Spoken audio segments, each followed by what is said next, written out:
नमस्कार। उत्तराखंड दर्शन में आपका स्वागत है। आज हम इस वीडियो के माध्यम से आपके बीच में उत्तराखंड राज्य आंदोलन में हुई घटनाओं में से एक घटना के बारे में बताने जा रहे हैं और वो घटना है खटीमा का गोलीकांड। खटीमा गोलीकांड इतना भयानक था कि सिर्फ उत्तराखंड में ही नहीं, आज देश विदेश में भी लोग जब इस कांड को याद करते हैं तो उनकी रूह कांप जाती है। यह इतना भयानक था कि उत्तराखंड राज्य आंदोलन का काले दिन के रूप में उस दिन को मनाया जाता है। तो कुछ शुरुआत ऐसी हुई कि उसी साल तत्कालीन मुख्यमंत्री, जो उत्तर प्रदेश के तत्कालीन मुख्यमंत्री थे मुलायम सिंह यादव, उन्होंने एक नई आरक्षण नीति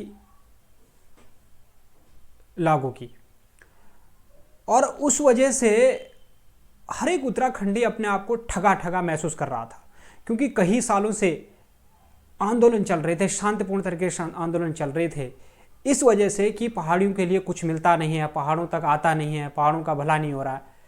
और उसने फिर ऐसा माहौल बना दिया कि हर एक उत्तराखंडी अब उग्र होने लग गया कि अब हमें किसी भी हालत से सेपरेट अलग राज्य चाहिए।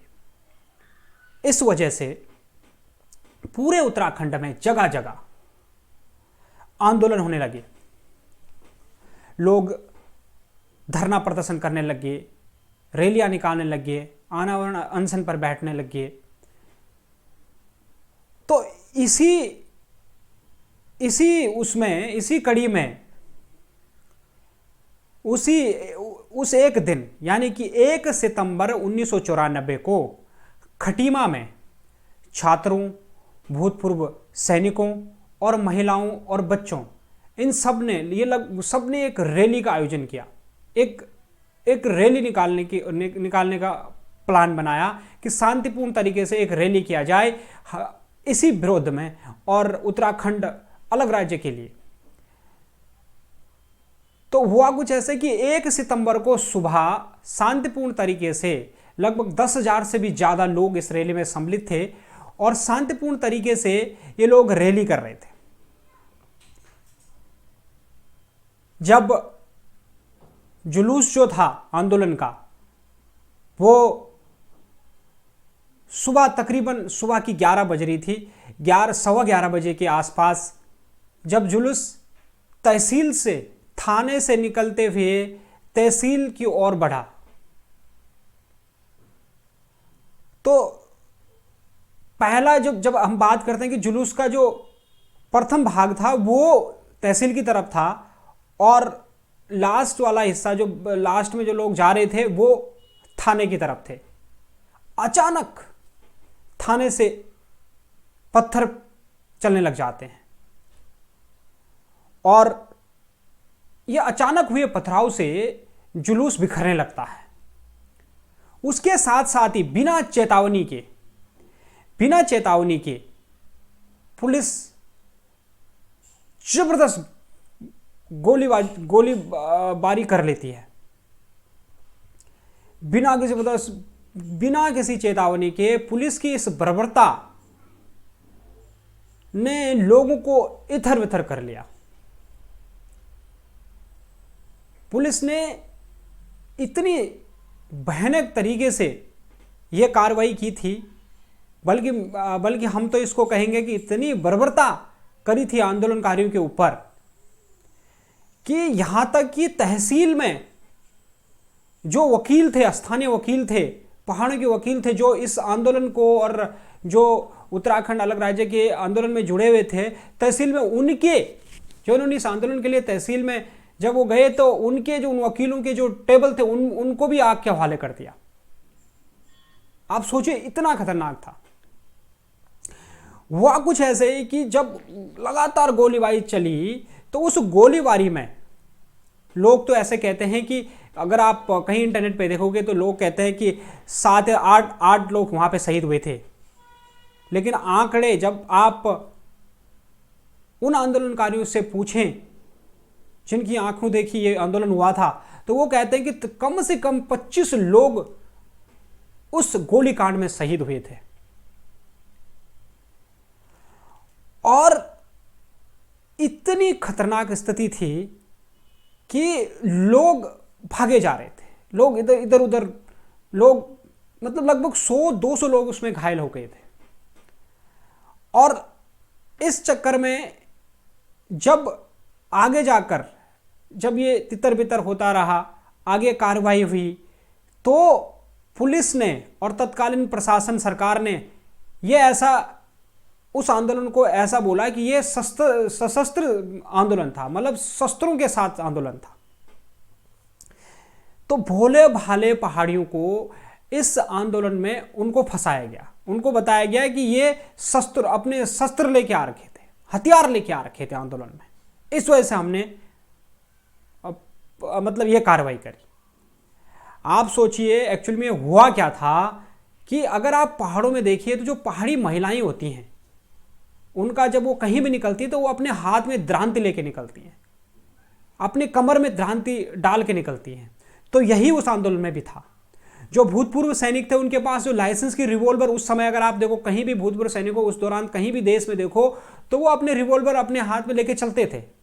अब भले वो अलाउ नहीं है, तो वो लाइसेंस रिवॉल्वर के साथ थे और महिलाएं द्रांति के साथ थे। इसी को देखकर उन्होंने इसको, ये सरकार ने, पुलिस प्रशासन ने इसको ये साबित कर लिया कि ये एक शस्त्र से आंदोलन था, मतलब हथियार युक्त आंदोलन था।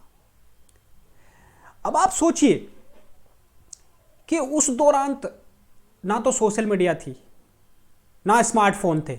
आप सोचिए कितनी खतरनाक स्थिति हुई होगी। जो पहाड़ों से जो लोग वहां पे आए हुए थे उनकी क्या स्थिति हुई होगी, जिनके बच्चे, क्योंकि अगर आप उत्तराखंड इन आंदोलनों की बात करते हैं तो युवा और महिलाओं ने इतना बढ़ चढ़कर भाग लिया था, और अधिकतर आप देखोगे तो कितने युवा मरे हैं उत्तराखंड आंदोलन के दौरान। ये आगे चलती रही, कार्रवाई आगे चलती रही, लेकिन पुलिस प्रशासन आज तक भी अगर आप देखोगे तो आंदोलनकारी अपनी लड़ाई लड़ रहे हैं कोर्ट में, लेकिन आज तक भी यही चीज बताई जाती है, यही चीज पुलिस प्रशासन द्वारा बताया जाता है। यह एक सोची समझी साजिश के तहत आंदोलन को दबाने के लिए यह पुलिस द्वारा ही यह कार्रवाई की गई थी। यह कार्रवाई नहीं, यह बर्बरता थी। स्थानीय लोगों की आवाज को दबाने के लिए, आंदोलन को कुचलने के लिए उन्होंने इस बर्बरता का सहारा लिया। इस आंदोलन में अधिकतर जब हम कहीं भी पढ़ते हैं तो मात्र 7 या 8 लोगों के नाम ही आते हैं, लेकिन इसमें बहुत सारे लोग ऐसे भी हैं जो आज भी इस घटना को जब याद करते हैं तो कहते हैं कि तकरीबन बहुत सारे लोग इसमें शहीद हुए थे, कुछ लोग हॉस्पिटल में जाके शहीद हुए। तो इस प्रकार से ये चीज हुई और आज भी आंदोलनकारी लगातार लड़ाई कर रहा है। खटीमा के इस कांड का इतना, मतलब ऐसा कांड था उस दौरान का कि कोई भी अगर हम इस बारे में सोचते हैं तो हमारा भी खून खोलता है कि कैसे एक पुलिस प्रशासन अपने लोगों पर ही इस प्रकार की बर्बरता कर सकता है। यही वजह था कि लोगों ने फिर आगे चलकर अपने उत्तराखंड के लिए अलग राज्य की मांग को तीव्र कर लिया, क्योंकि उनको लगने लग गया कि लोग अपने हैं ही नहीं और हो भी नहीं सकते थे। तो साथियों, आज हमें लगता है और आज बहुत सारे युवाओं को लगता है कि कांड जो है, जो उत्तराखंड हमें आज दिखता है, वो हमारे लोगों की संघर्ष से, उनकी जान को दांव पे लगा के हमें उत्तराखंड मिला है। हमें इसके लिए लगातार अपनी ओर से प्रयास करना चाहिए, अपने पहाड़ों को बचाने के लिए, अपने उत्तराखंड को बचाने के लिए। लास्ट तक इस वीडियो में बने रहने के लिए आपका धन्यवाद।